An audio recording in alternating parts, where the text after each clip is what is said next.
Hello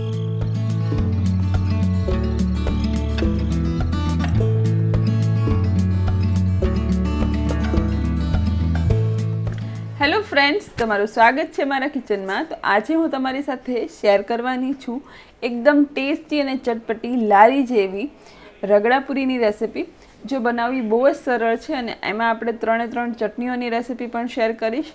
તો એકવાર recipe પૂરેપૂરી જોજો અને રેસિપી પસંદ આવે તો વિડીયોને લાઇક કરજો, શેર કરજો અને આવી જ નવી રેસિપીઝ જોવા માટે મારી ચેનલને સબસ્ક્રાઈબ જરૂરથી કરજો।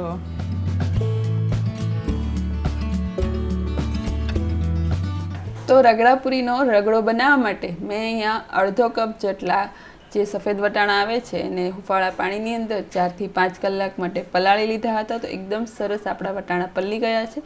ત્યારબાદ આપણે રગડાની અંદર એક નાનું બટેટું એડ કરીશું। તો બટેટાને આવી રીતે ટુકડા કરીને છાલ કાઢીને જ એડ કરી દઈશું, એટલે કે આપણે ડાયરેક્ટલી એને મેશ કરવાનું જ રહેશે।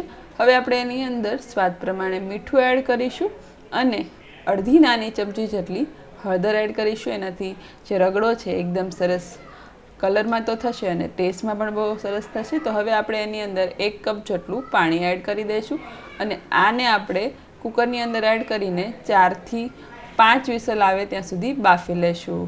તો અહીંયા જે છે મેં એને સરસ બાફી લીધું છે, 4 થી 5 વિસલ થઈ જાય અને તમે જોઈ શકો છો બટેટા એકદમ સરસ આપણા બફાઈ ગયા છે અને વટાણા પણ આપણે હળવા હાથે મેશ કરીએ તો પણ એ સરસ રીતે મેશ થઈ જાય છે। આ રીતના આપણા વટાણા એકદમ સરસ બફાઈ ગયા છે। તો હવે આ રગડાને એક વાસણની અંદર આપણે ઉમેરી દઈશું અને આપણે ગેસની ફ્લેમ ચાલુ કરી દઈશું અને મીડિયમ ટુ લો ફ્લેમ પર આપણે એને પહેલાં તો હળવા હાથે આવી રીતે બટેટું અને વટાણાને હળવા મેશ કરી લેશું, જેથી કરીને રગડો જે છે એકદમ સરસ થીક થશે। તો આવી રીતે મેં પહેલાં તો બટેટા હળવા મેશ થઈ જાય અને થોડી વાર માટે આપણે એને ઉકળવા દઈશું, એટલે જે વટાણા છે એ હલકા ગરમ થઈ જશે એટલે ફરી હલકા હાથે પણ એ સરસ મેશ થઈ જશે। તો 2 મિનિટ જેવું આપણે એને હળવા હાથે મેશ કરીશું તો એકદમ સરસ રગડો બનીને તૈયાર થઈ જશે। તો હવે તમને હું જણાવી દઉં કે 2 મિનિટ જેવું આપણે મેશ કર્યું ને તો આપણો રગડો જે છે ને એ બહુ જ સરસ થીક થઈને તૈયાર થઈ ગયો છે। તો આવી રીતે મેં મેશ કર્યું તો રગડો તમે જોઈ શકો છો એકદમ સરસ થીક થઈ ગયો છે। તો રગડો આપણો પરફેક્ટલી તૈયાર થઈ ગયો છે। તો રગડો તૈયાર થઈ જાય ત્યારબાદ એની ઉપર લીલા ઝીણા કટ કરેલા ધાણા એડ કરી દઈશું અને એને એકદમ સરસ મિક્સ કરી લઈશું અને જ્યારે પણ આપણે સર્વ કરીએ તો થોડું પાણી એડ કરીને એને ફરી ગરમ કરી લેવાનું, કારણ કે ઠંડુ થતાં એ વધારે થીક થઈ જાય છે। તો હવે રગડાપુરીમાં ખવાતી જે લસણવાળી ચટણી છે એ આપણે બનાવીશું। તો મિક્સર જારની અંદર 7 થી 8 લસણની કળીઓ અને 1.5 ટેબલ સ્પૂન જેટલું કાશ્મીરી લાલ મરચું અને સ્વાદ પ્રમાણે મીઠું એડ કરી દઈશું અને જરૂરિયાત પ્રમાણે પાણી એડ કરીશું અને 1/4 ટીસ્પૂન જેટલું આપણે જીરું એડ કરીશું। તો અહીંયા મેં 2 ટેબલ સ્પૂન જેટલું પાણી એડ કર્યું છે અને મને બીજા 3 થી 4 ટેબલ સ્પૂન જેટલા પાણીની પીસતી વખતે જરૂર પડી છે। તો અહીંયા છે આપણી લાલ જે લસણવાળી ચટણી છે એ બનીને તૈયાર થઈ ગઈ છે। તો આવી રીતે ઝટપટ તમે કાશ્મીરી લાલ મરચાંનો પાવડર હોય તો ફટાફટ આ લાલ ચટણી બની જાય છે।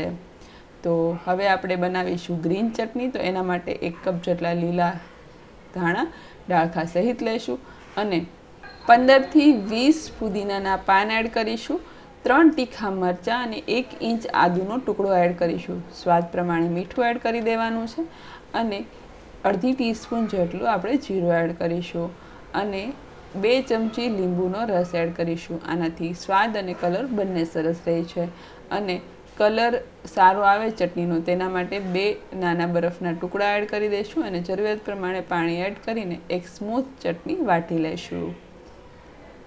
તો અહીંયા આપણી ચટણી વટાઈ ગઈ છે। તો આપણે જોઈ લઈએ કે કઈ રીતની આપણી ચટણી વટાણી છે। તો આ રીતની સેમી થીક એટલે કે આવી રીતે પોરિંગ કન્સિસ્ટન્સીની ચટણી આપણે વાટી લઈશું, કારણ કે આપણે પૂરીમાં એડ કરીએ તો એકદમ સહેલાઈથી એડ થઈ જાય। આ રીતની સરસ ચટણી વાટી લેવાની છે। તો હવે આપણે પૂરી બનાવીશું। રગડા પૂરી અસેમ્બલ કરીશું. જે આ પૂરી જે છે પાણીપુરીની એ મેં ઘરે બનાવી છે. તો આની રેસીપી જો તમારે જોઈતી હોય તો એની લિંક હું ડિસ્ક્રિપ્શન બોક્સમાં તમને આપી દઈશ, તો એ પણ તમે જરૂરથી જોજો. તો હવે આપણે જે રગડો બનાવ્યો હતો એ થોડો થીક થઈ ગયો હતો, તો મેં થોડું પાણી ઉમેરીને મેં ફરી એને ગરમ કરી લીધો, એટલે આ રીતનો એ સરસ તૈયાર થઈ ગયો છે. તો હવે બધી જ પૂરીઓની અંદર આપણે પહેલાં તો રગડો એડ કરી દઈશું. ત્યારબાદ ઝીણા કટ કરેલા કાંદા એડ કરીશું. હવે અહીંયા તમે જો કાંદા લસણ ના ખાતા હોય તો તમે અહીંયા કાંદા સ્કીપ કરી શકો છો, અને લસણની ચટણીમાં તમે લસણ સ્કીપ કરીને એને એમ જ રાખી શકો છો. તમે માત્ર ગ્રીન ચટણી પણ બનાવી શકો છો. તો હવે ટમેટાં એડ કરી દઈશું. ત્યારબાદ આપણે અહીંયા જે આપણે લાલ ચટણી બનાવી હતી લસણવાળી એ એડ કરી દઈશું. લાલ ચટણી એડ કરી દીધા બાદ આપણે જે ગ્રીન ચટણી બનાવી છે ને એ એડ કરીશું. તો આપણે સરસ તમે જોઈ શકો છો ચટણીનો કલર જ બહુ જ સરસ આવે છે, એનાથી જે પૂરીનો લુક છે ને એ બહુ સરસ લાગે છે. તો હવે આ જે ખજૂર આંબલીની ખાટી મીઠી ચટણી છે એની રેસીપી મેં ઓલરેડી ચેનલ પર અપલોડ કરેલી છે, એ આપણે એડ કરી દઈશું. એની લિંક હું તમને ડિસ્ક્રિપ્શન બોક્સમાં આપી દઈશ, તો એ પણ તમે જરૂરથી જોઈ લેજો.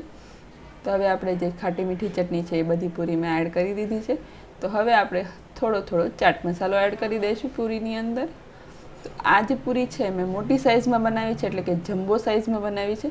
તો હવે આપણે એની પૂરતા પ્રમાણમાં ફિલિંગ કરીશું. તો આપણે થોડી સેવ પહેલાં ભભરાવી દઈએ. ત્યારબાદ આપણે ફરી ચટણીઓ થોડી એડ કરી દઈશું, ખાટી અને તીખી મીઠી બધી ચટણી. હવે થોડો રગડો ફરી ઉપરથી એડ કરીશું, એટલે કે આપણી બધી જ પૂરીઓ એકદમ સરસ ભરાઈ જશે. અને હવે આપણે ફરી એની ઉપર થોડી સેવ એડ કરી દઈશું, અને થોડા કાંદા અને ટમેટા ઉપરથી એડ કરીશું, અને થોડા લીલા ધાણા એડ કરીશું, અને ફરી થોડા ઝીણી ચાટ મસાલો એડ કરીશું, અને ફરી આપણે ચટણીઓ એડ કરીશું. તો આ છે આપણી એકદમ ટેસ્ટી જમ્બો સાઇઝની રગડા પૂરી. તમે જોઈ શકો છો જોતાં જ મોઢામાં પાણી આવી જાય એવું બન્યું છે. તો રેસીપી એકવાર જરૂરથી ટ્રાય કરજો, અને મને કમેન્ટ્સમાં કહેજો કે તમને આ રેસીપી કેવી લાગી છે. અને જો રેસીપી પસંદ આવી છે તો વિડીયોને લાઈક કરજો, શેર કરજો, અને આવી જ નવી રેસિપીઝ જોવા માટે અને મને સપોર્ટ કરવા માટે મારી ચેનલને સબસ્ક્રાઈબ જરૂરથી કરજો. ત્યાં સુધી આવજો, and thank you so much for watching.